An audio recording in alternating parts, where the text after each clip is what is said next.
Hello friends, हम अभी पढ़ेंगे वैदिक एज और इसका अभी एर्लियर पार्ट पढ़ेंगे। उसके बाद लेटर पढ़ेंगे, जैनिज़्म, बुद्धिज़्म और भी बहुत कुछ है पढ़ने को। तो ओरिजिनली जो आर्यंस थे वो सेंट्रल एशिया से आए थे माइग्रेशन करके। और कहाँ से ना, पहले आपका आए थे इराक से, ठीक है। इराक, ईरान, ये सबसे इराक, ईरान, फिर आए थे हिंदू कुश माउंटेन, आपको पता है अफ़गानिस्तान और प्रेजेंट पाकिस्तान में है। तो हिंदू कुश माउंटेन, वहाँ से वो लोग घुस के आए थे, क्योंकि यही एक रास्ता था। क्योंकि बाकी तो हम लोग का बहुत कवर है, माउंटेन्स है नॉर्थ में और ये तीनों साइड में पूरा सी है। तो उसीलिए उन लोग तो नहीं आ पाएंगे। एक हिंदू कुश माउंटेन में ही है जो जहाँ पर उन लोग कोई भी आ सकता है। और कभी भी आप देखेंगे हिस्ट्री में इन्वेंशन हुआ है या फिर कोई आया है तो वही अफ़गानिस्तान और पाकिस्तान होके हिंदू कुश माउंटेन से ही आया है। और आपका जो वैदिक एज था उसमें सिर्फ ऋग्वेद ही आपका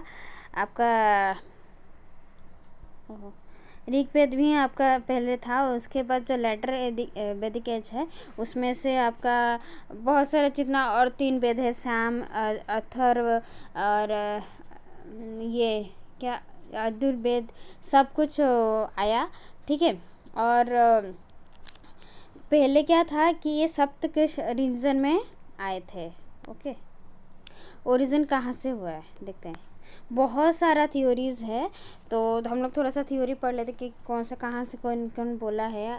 तो मैक्स मुलर बोले कि सेंट्रल एशिया से आए हैं, दयानंद सरस्वती ने बोला तिब्बत से आए हैं, बाल गंगाधर तिलक ने बोला आर्कटिक से आए हैं, एस दास ने बोला सप्त सिंधु, मतलब कि जो सप्त सिंधु हम लोग इंडस वैली सिविलाइजेशन में पढ़े थे ना सप्त सिंधु के बारे में।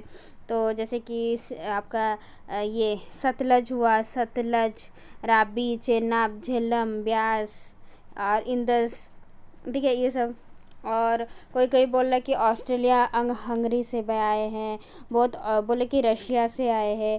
तो मोस्ट मैंने एक्सेप्टेड थ्योरी है कि वो यूरेशियन से आए हैं। यूरेशियंस मतलब कि यूरोप और एशिया मिला के चाहो यूरेशियंस, ठीक है। अच्छा, अभी एलर वैदिक पेज पढ़ते हैं।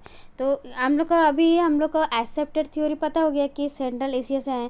तो सेंट्रल एशिया मतलब कि कहाँ, हम लोग का अगर एशिया का मैप यहाँ से देखेंगे तो ये वाला सेंट्रल है। और हम लोग का इंडिया कहाँ है ना, साउथ एशिया। तो ये एशिया से कोई कोई यूरोप चला गया और कोई आ गया आपका साउथ एशिया में, जो कि हम लोग का इंडिया है, ठीक है।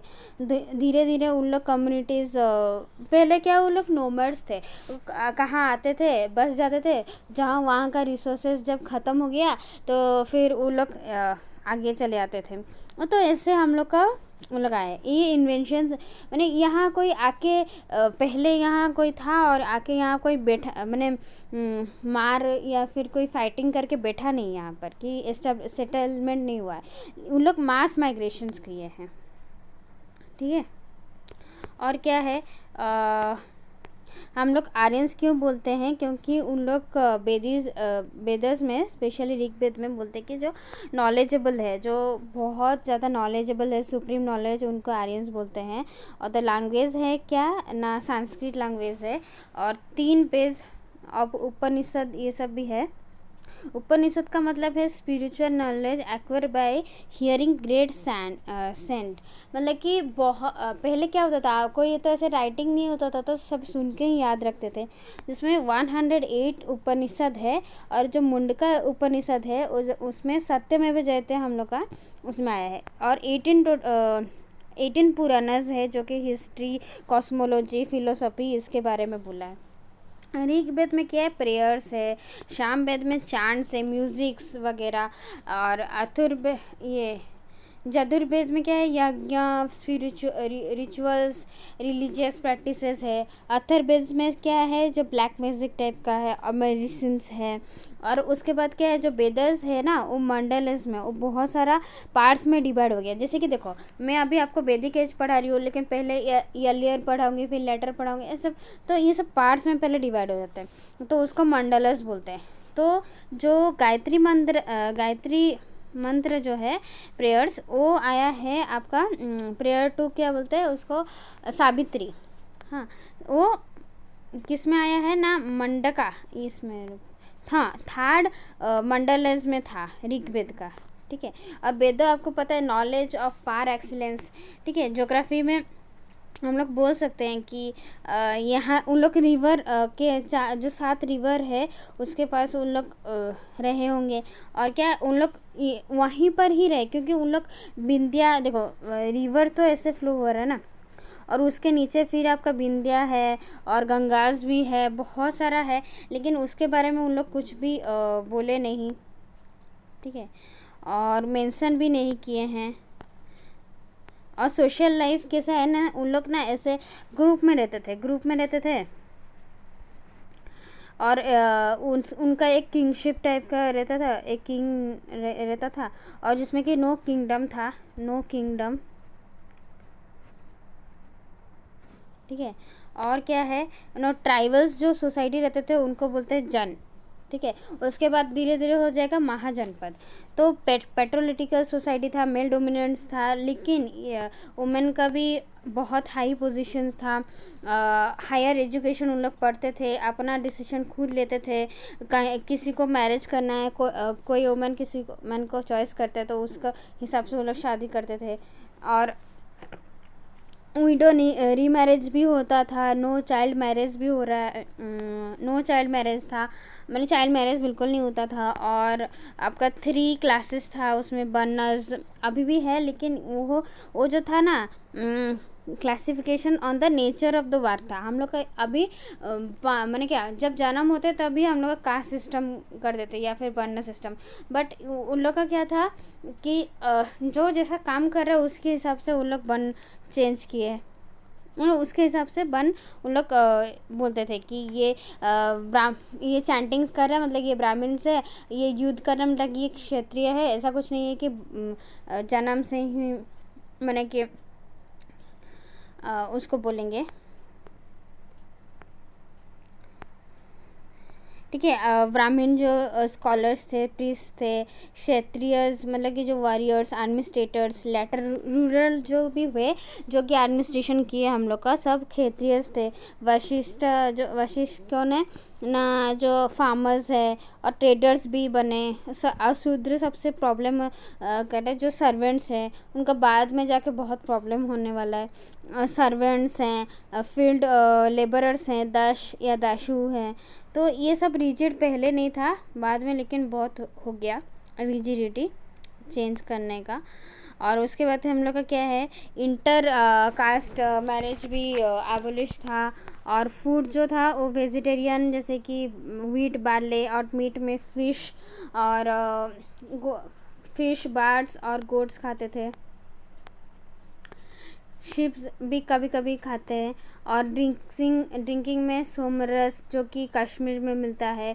और इसमें पॉलिटिक्स में क्या है ना, पैट्रोलिटिकल फैमिलीज था, कुल था, ट्राइबल्स को जन बोलते थे, और उस जन का जो ट्राइबल्स का चीफ था उसका राजन बोलते हैं। और असेंबली में कभी एलिट क्लास आते थे, सभा, समिति, विधाता, ये सब होता था। पोजीशंस ऑफ द जो चीफ था वो हेरिडिटी था, लेकिन अगर वो वीक हो जाता था ना तो उसको निकाल देते। वैसा कुछ नहीं है कि उसको रखेंगे, जो स्ट्रांग होता था वही राज करता था। और उनको ज़्यादा अनलिमिटेड पावर्स भी नहीं मिलता था किंग को।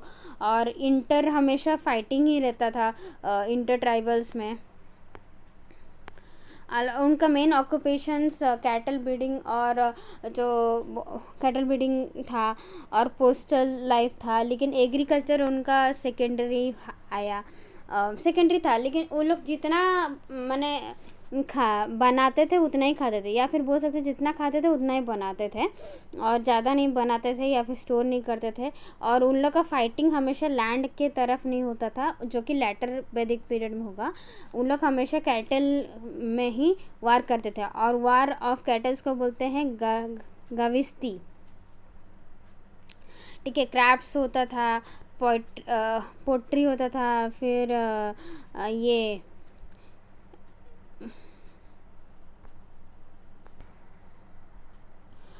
फिर लेदर गुड्स होता था। नो कॉइन्स था, तब कॉइन्स के आदान प्रदान नहीं होता था। अगर किसी के पास गेहूं है 10 kg गेहूं है और किसी के पास हॉर्स है, तो अगर इन दोनों को चाहिए, इसको पहले वालों को अगर हॉर्स चाहिए और दूसरे वालों को अगर गेहूं चाहिए, तो उन दोनों एक्सचेंज करते थे, जो कि बाद में कॉइन्स में चेंज हो गया। टैक्स नहीं होता था, और एक वॉलंटरी ही उन लोग पेमेंट करते थे, जो किंग को, उसको बाली बोलते थे। ठीक है, और क्या है, हम लोग का कॉपर या फिर ब्रोंज का भी यूज़ नहीं होता था, मैंने कॉपर और ब्रोंज का यूज़ होता था, आयरन का नहीं होता था। और इम्पोर्टेंस ऑफ काओ क्या है कि हम लोग उसको प्रीस्ट को देते थे उस टाइम में, और काव को गाओ बोलते थे। गवस्ती है सर्च ऑफ द काव, और प्रोटेक्टर ऑफ द काव को बोलते थे गोपति। दूसरा किसको बोलते हैं ना, डॉटर ऑफ द गोपति, जो कि हु गिव मिल्क्स काव। और वेल्दी मैंस कौन है ना, गोमत, जो कि बहुत सारा गाँव रखता था, ने काव रखता था। और eating cow is strictly prohibited था। रिलीजियस में हम लोग क्या करते थे कि हम लोग टेरेस्ट्रियल गॉड्स, जैसे कि पृथ्वी हुआ, सोम हुआ, अग्नि हुआ, और एटमॉस्फेरिक गॉड्स जैसे कि इंद्र हुआ, वायु हुआ, मारुता हुआ, और हेवनली गॉड्स जैसे कि वरुणा, सूर्य, उषा, ये लोग बहुत इम्पोर्टेंस थे। वरुणा मतलब कि जो आप लोग का स्काई और वाटर का गॉड है। इंद्र मतलब कि गॉड ऑफ वार और थंडरस्टॉर्म, और उसको पुलंदर भी बोलते थे, और डिस्ट्रॉयर ऑफ पोर्ट्स भी बोलते थे। और अग्नि मतलब कि आपको बोल सकते हैं कि गॉड ऑफ फायर। ठीक है, sacrifice of milk, ghee, vegetables, grains, और बहुत सारे यज्ञ भी हम लोग करते थे उस टाइम में। तो ये आपका अर्लियर वैदिक एज था। आपको लगता है याद हो गया होगा सारा मैंने जो बताया। यहाँ पर इरिगेशन भी नहीं था, हम लोग सेटलमेंट के बारे में उन लोग नहीं सोचते थे, और आर्मी भी नहीं था, ट्रेड्स भी नहीं था, कलेक्शंस ऑफ टैक्स नहीं था, जस्ट एक वॉलंटरी टैक्स भी था, टेम्पल्स भी नहीं था, क्या बोलते हैं, टेम्पल्स नहीं था, तो भगवान का मूर्ति भी नहीं था। हम लोग नेचर का पूजा करते थे। उषा आदिति जो थे वो लोग फीमेल गॉडेस थे। ठीक है, और सबका इक्वल था। ऐसे आजकल जैसे रिच पुअर और ये सब था, वैसा नहीं था। बहुत मोस्टली हम लोग एग्री लिटरियन सोसाइटी थे, मतलब सब कोई सेम थे, और हम लोग नोमैड्स थे, मतलब कि बहुत एक जगह टिकते नहीं थे। ठीक है, तो ये सब था। सो ओके, ये अर्लियर वैदिक का जितना भी मैंने पढ़ाया आपको याद रखना है। Thank you.